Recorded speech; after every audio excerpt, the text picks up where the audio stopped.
Brenda shtëpisë së Big Brother Kosova, tensionet shpesh arrin kulmin në momente të papritura, kur emocionet të ndryshme përzihen mes nervozizmit, lodhjes dhe komunikimit të drejtpërdrejtë.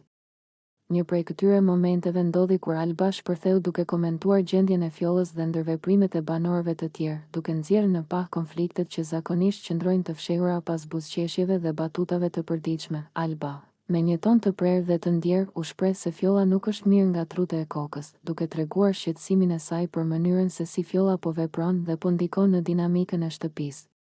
Ajo shtoi gjithashtu se Sasha na ka ofenduar 1000 herë, duke e bërë të qartë se fjalët dhe veprimet e disa banorëve nuk janë thjesht lojë, por ndonjëherë edhe shkelje e limiteve personale. Biseda vazhdoi dhe Alba theksoi frustrimin që ndjente nga komentet e tjera të banorëve, të cilat ajo i konsideronte të kota ose të panevojshme, duke përdorur një gjuhë të drejtpërdrejtë. Taksirat t'i nigjojnë brokullat e asaj të rollake, mos u merrni me të.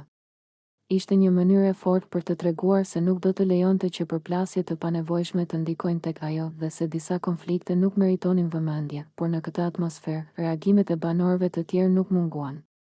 Edi, duke e parë situatën nga një këndvështrim tjetër, i tha Albës se ndoshta po i jepte shumë rëndësi një situate që nuk kishte thelb të madh.